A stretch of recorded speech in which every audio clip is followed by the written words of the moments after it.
Hello, hello, hello. Welcome, everyone. Come on in the room. Going to give you a few moments to enter the room. Share your name and where you're from in the chat. And feel free to add your questions to the chat.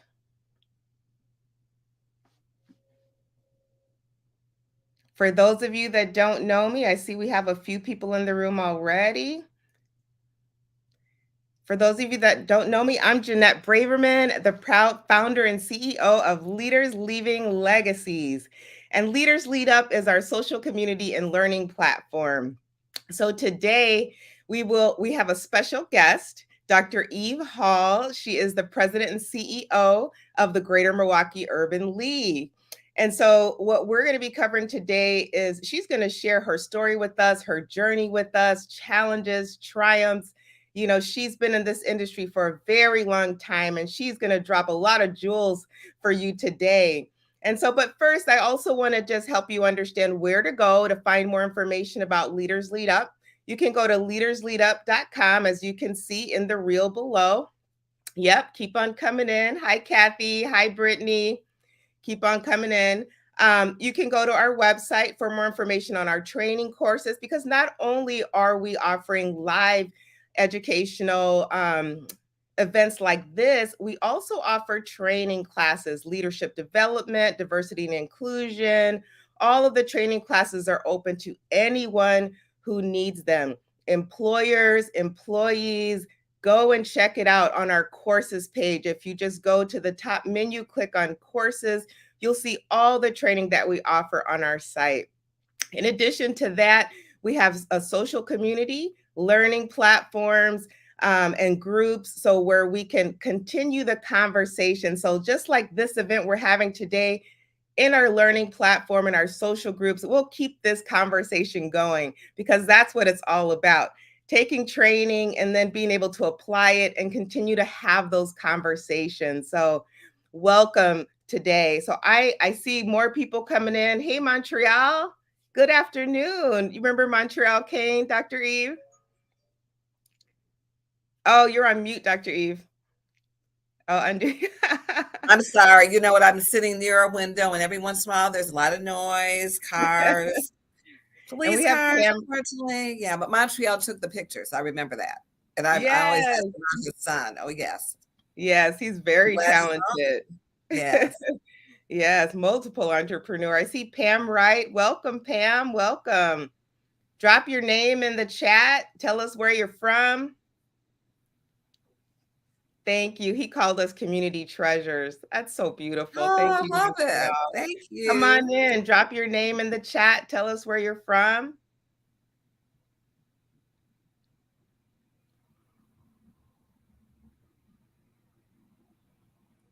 That's right, Montreal. Queens do it better. Yes, yes. And so while we're waiting for people to join us, hey, oh, there's our Salvi. Ah, I know her. Beautiful, beautiful. Thank you for joining us. Hey, how are you? Miss Salvi. I've known her for a little while now. Hmm. I used to work with her husband. Yeah. And so, okay, what we're going to do, we're going to go ahead and kick this off while people are joining us. I'm going to open the floor and have Dr. Eve Hall share a little bit about herself. So, hello, everyone, and just so glad to be here.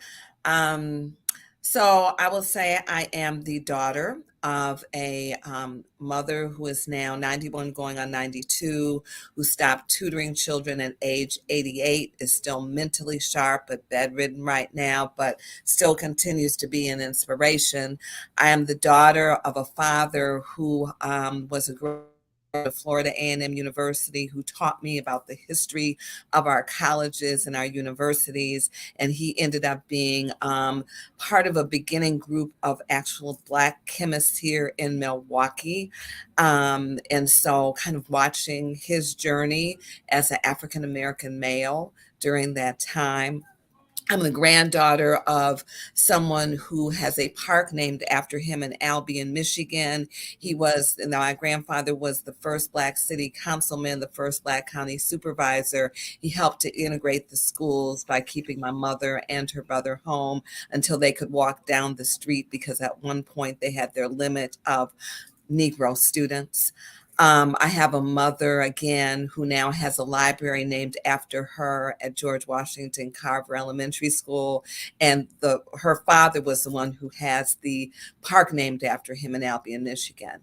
I say all this, and I haven't even talked about even my father's side of the family, but I come from a group of African Americans who understood their value, who were courageous in civil rights and social activism, even though they didn't have that title per se in the work that they did every day. And as I've gotten to, as I've grown older and sometimes think about, well, why do I have this passion, this drive? I've learned, well, it's my roots, it's the foundation, it's the people that I actually observed and didn't realize all of what they were doing were being absorbed into the purpose that God had me for. Wow, I love it. See, we didn't even talk about all this. I love it, love it, love it. The name of my business is Leaders Leaving Legacies, and that's why we're here to just uplift those leaders who leave legacies. Because just like I do, many people in the African American community, they need to learn this, how to leave a legacy for their children, for Mhm. their families, and that's where you came from. I love that. So let's dive into your journey, not only as president and CEO of the Milwaukee Urban League, but you've been in this nonprofit industry for quite some time, and you've done so much more. In addition to that, you serve on, I don't really know how many boards. I know it's a lot. Mhm. you know and so let's talk a little bit about your journey, your career journey, and how you became, right now, what led you to become the president and CEO of the Greater Milwaukee Urban League. So it's funny when I think about this journey, Jeanette. This was not a part of my vision. I mean, it's funny. Mm, Everything that I've done in my journey, don't look to me as the one who sat down and said, in 5 years, I want to do this. In 10 years, I want to. I am not that person.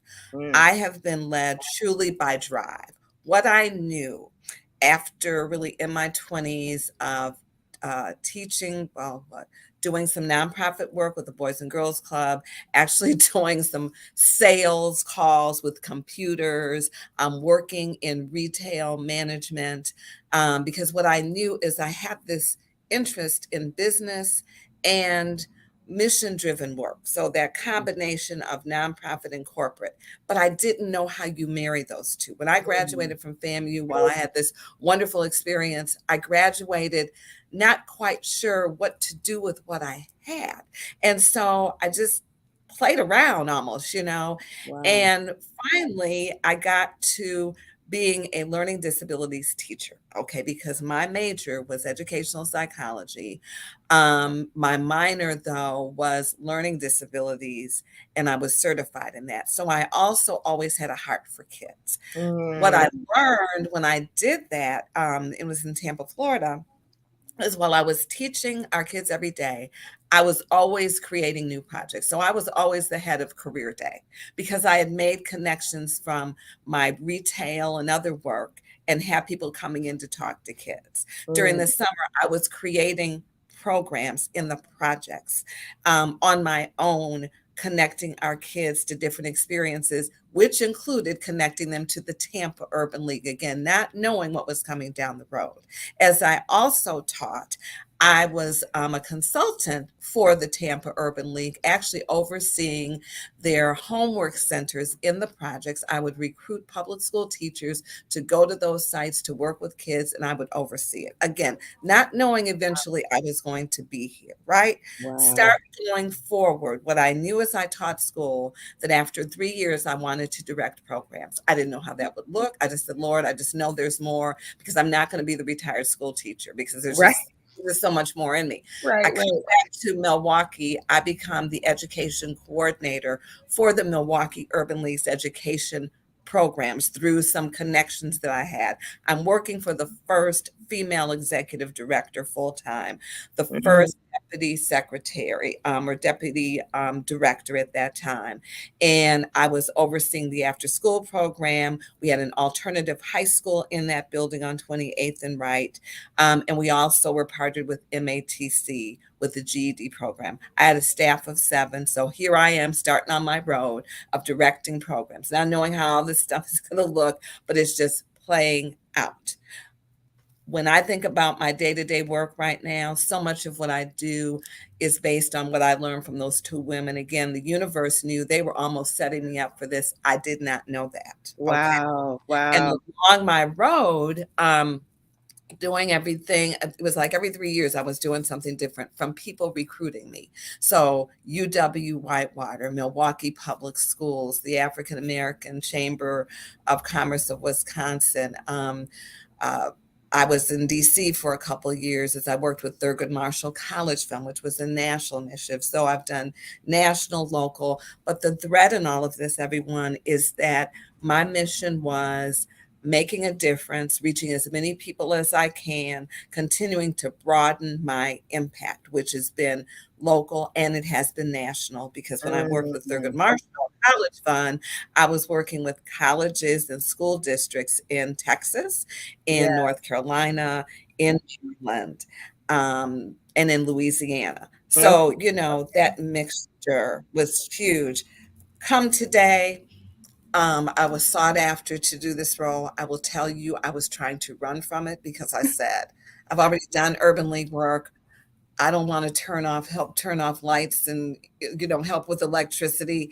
I Right. don't know. I had that mindset because remember, I was now running the African American Chamber of Commerce. So now I was getting into the entrepreneurship, the Mhm. one field I had not been in, a new appreciation for what it really takes when you say, I'm going to start my own business. So I Yeah. learned now have a new respect for entrepreneurs and to understand, especially for Black and other entrepreneurs Yes. of color, when you have a successful business, the impact that you can make economically, because there's the tendency to hire others that look like you, and you have Love it. that.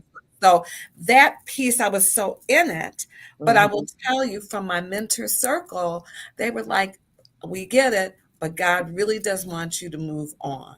And Mm. what I realized, Jeanette, was that when I looked back at all the different things I've done, which has also included running the governor's office as well. I've been a lobbyist. I mean, I've done so many different things that oh, Oops, you're on mute again. You accidentally I'm clicked your sorry. mute. Yeah, my screen went black, so then I was trying to get my back on. So I do apologize. So what Oh, I that's fine. realized was the Urban League was the place that brought all of my experiences together. Because at Mm. the Urban League, it is education, it is employment, it is Mm. health, it is housing, it is social justice, it Wow. is community engagement, it is dealing with policy.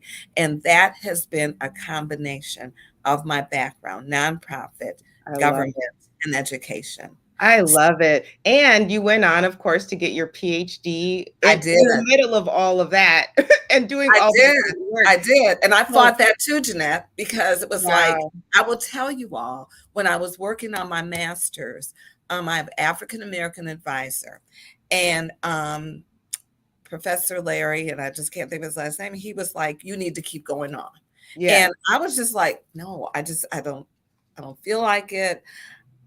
And I was You wanna scared. I was work. like, I can't do, yeah, I was like, I Yeah. don't know what I want to do in a doctorate. I understand you have Right. to really put your whole soul in that. And I didn't know what. And then I was like, and I'm never going to be really working with colleges and universities like that. Mhm. Thurgood Marshall College Fund. I am now like a national director with them, Wow. working with all the HBCUs. So what happened in that role is I learned that, education, as you know, is very credential oriented, especially Yes. when you're working with presidents and chancellors and deans.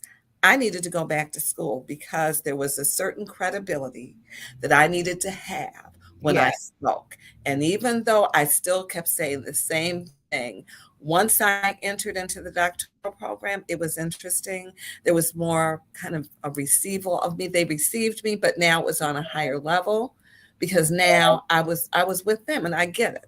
So, you do what you have to do, but I will tell you that experience with my doctoral program was life-changing Yeah. because I studied a woman, Dr. Mary McLeod Bethune, who Mm, was a life-changing agent who was born in 1875 and started a college, Bethune-Cookman College. But the bigger thing is this woman was the 15th of 18 children, the first one born free, and one who was a social activist in politics, in education, I mean, that's a whole segment in and of itself because she yes. does not get the credit. But I went through her entire life. Wow. And I tell you, I spent 2 weeks down in Daytona interviewing people who had been connected to her, including meeting with the grandson she raised at one point, just outside Mm. of Tallahassee, Florida. But I literally, when she passed away, as I was researching and reading, I cried. As It was as if I had known her all her life, and now I'm in her funeral. Well, and I love that because, so first of all, thank you for connecting all the dots of everything that you've done, in the past and now that has, moved you into the position that you are now. There are so many questions turning in my mind, and I'm going to try to stick to the ones that I have on my sheet. But there are a couple things that I know people are wondering. It seemed like so many different doors were open for you. And so that whole networking part of your business, the networking that you did in order to meet the right people that would sponsor you and open those doors for you, how did that happen and how did you do that? But the other thing that I don't want us to leave out or forget is the new initiative you just started called the Entrepreneurship Connection.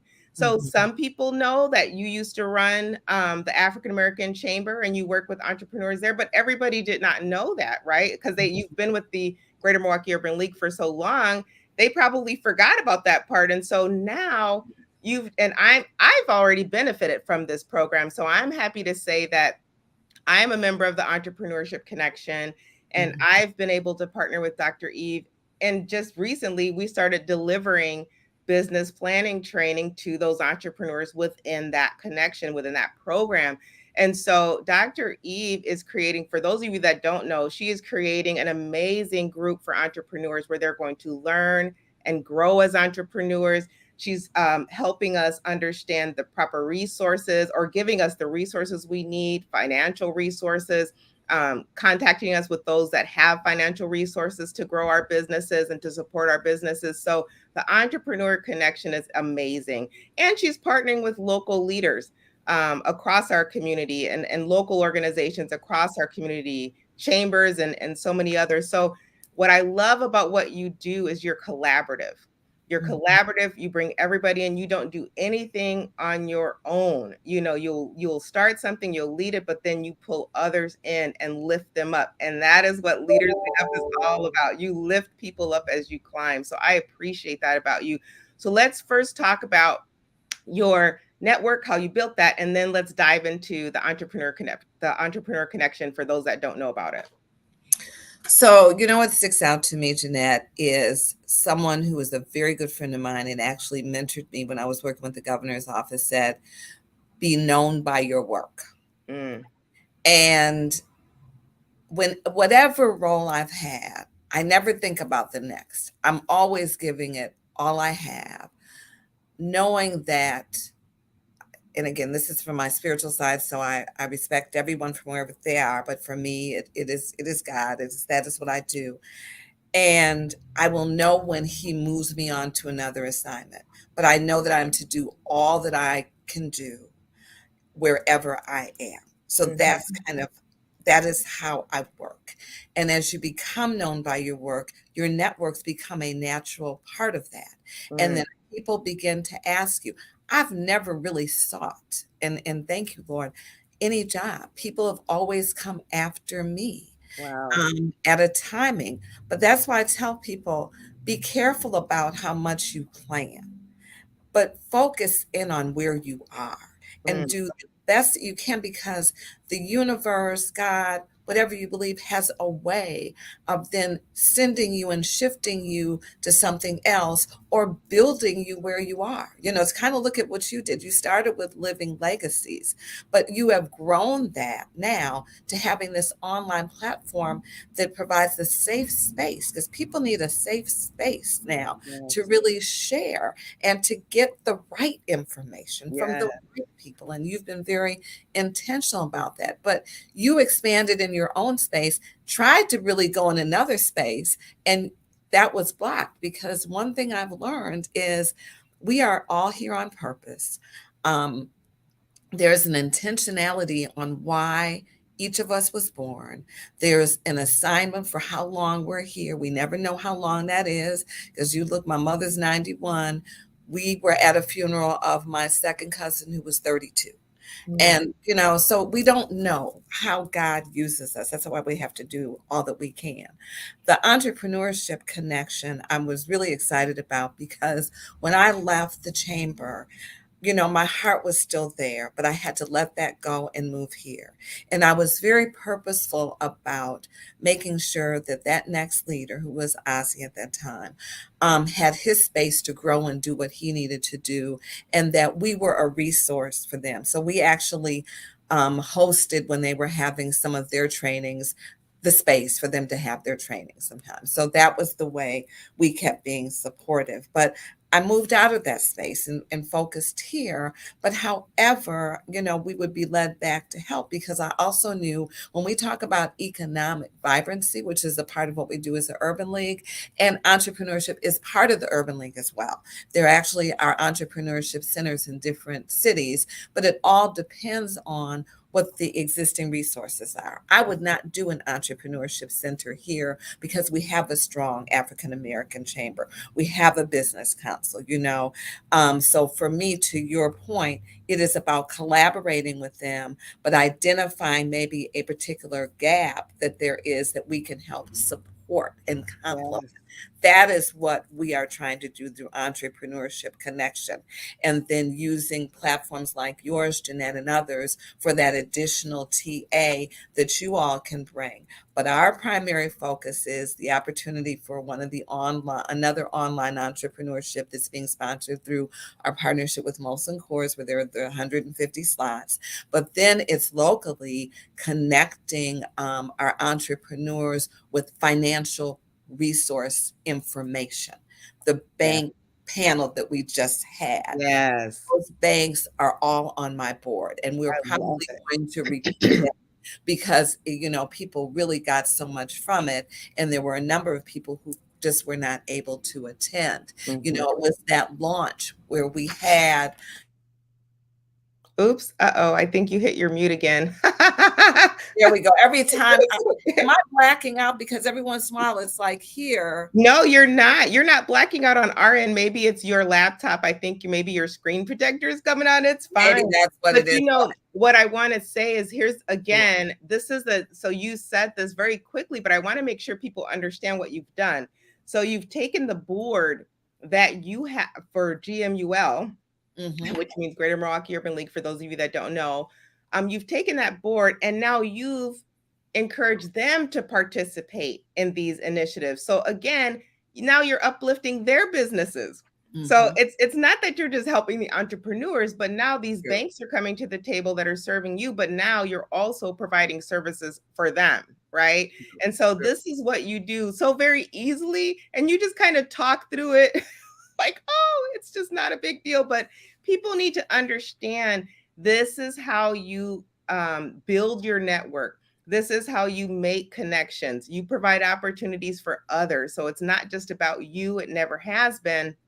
And that's what's important, being a leader in the community. How do you become a leader in the community? How do you become an award-winning leader in the community? How do you become a power broker, which is what you are? And what a power broker does is what? They connect people to the right people, right? They're connectors, they're influencers. That's how you become a power broker on the Milwaukee Business Journal list of power brokers. So thank you for that.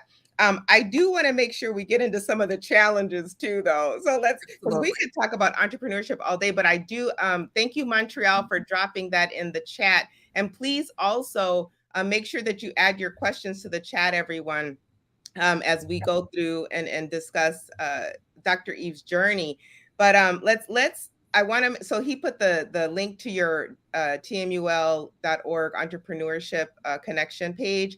But Oh, I guess a question people might have is it still open to other entrepreneurs to join, or is oh, it closed now? absolutely. It's still open. Absolutely. Okay. All Yeah, right. so basically, just so you all know, we're continuing, like we'll have another session this month. So it is a monthly session, and our focus is having different groups up there who can provide the financial information. So you create your network. We know entrepreneurs are busy working on their business. So, we're trying to help you with that resource information. You follow up with that. But anytime you see something out there, it where we're talking about a meeting, you are welcome to join us, and hopefully you'll become a part of that cohort of people, because this is also becomes a network for you, both in terms of other colleagues, right, and other entrepreneurs, as well as now making the connections with the people in this community who can help you. And you can Yeah. determine the kind of help that you need, what fits for you. Yes, yes, I love it. I'm enjoying being a part of that group. I'm so glad that I joined. So Me too. I know the next, I just love spending time with you anyway. So the next question that we have on our list is, what has been your greatest industry challenge? And let's just focus on nonprofit, because you've, pivoted several industries, but focusing on nonprofit as a minority woman, a woman that's a minority, African American woman, what has been your greatest challenge? So I'm going to really take that two parts. So in terms of being a person of color, period, um, using the word empowerment. Mm, Our work in a mission-driven industry, which is what nonprofit is, tends to sometimes be seen as the whiny, give me this, give me that. And my focus has been, how do we empower? How do we provide access, opportunities? That's what it's about. So changing the dialogue, the narrative in terms of the kind of work that we do, and coming from a value add versus a deficit model. So that has been a challenge in terms of just kind of changing how we're seen, changing what that means, number one. mhm, Okay. mhm, When it comes to being a female, again, we are in a world that is still, pretty much men. Okay. Um, so it has been, yes, I have the ability to make change. Yes, I have the ability to move this organization. Yes, I don't need hand holding. I can do this. I have ideas. I have vision. So I think no matter where, unfortunately, we still as women mhm, have this certain level where we have to keep proving or showing that we have the ability to handle the work that is before us. I love that. Thank you so much.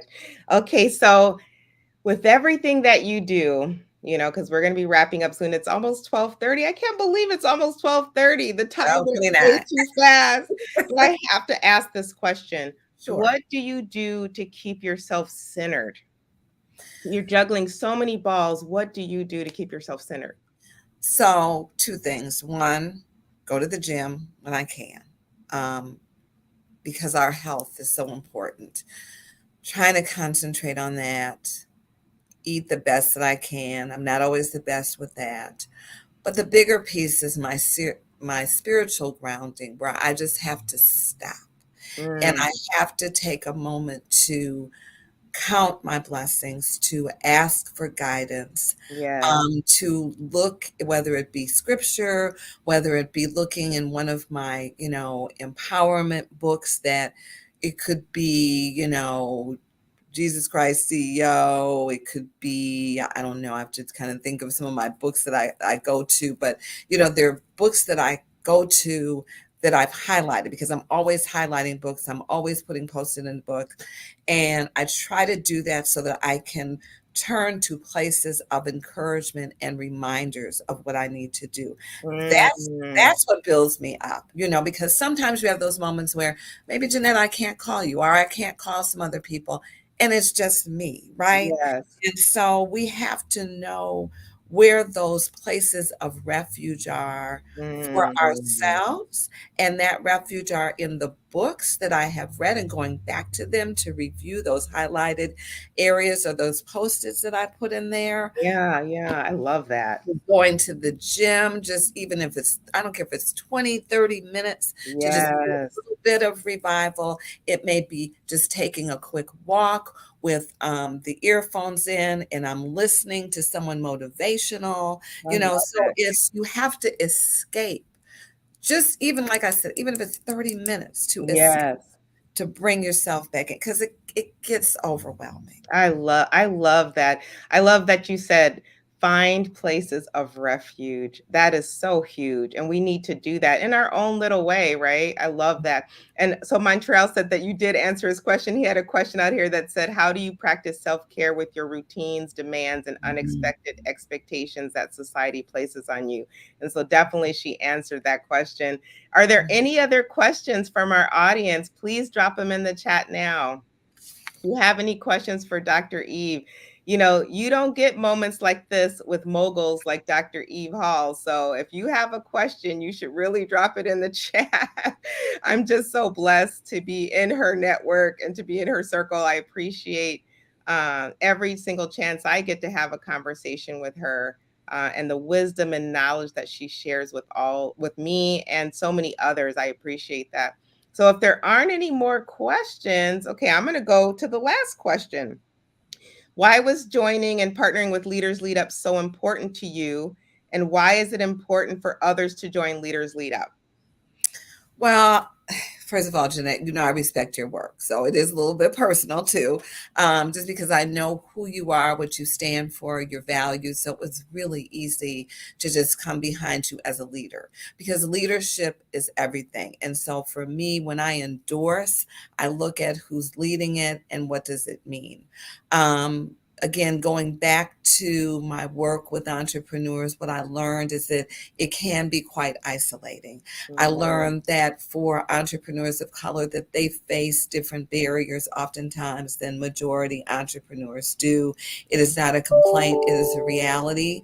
However, that means that we need to look even within our own community to provide resource support and that safe space. And that's what Leaders Lead Up does. Mm, You are an entrepreneur who has that experience, but you've also been in nonprofit and for profit. So I think that you also bring a perspective that helps to shape what you are providing, and you know how needed this space is. Given your own background, which always makes a mhm. difference when you're creating something. So, for me, that's what it is. It is a genuinely safe space, but also a space I believe that gives valuable and authentic and trusting advice Mm. and input and perspective. And that is what is needed. Wow, thank you so much for that. I so appreciate you. I couldn't have summed it up in any better. I'm going to have to use this clip for my commercial. That's I fine.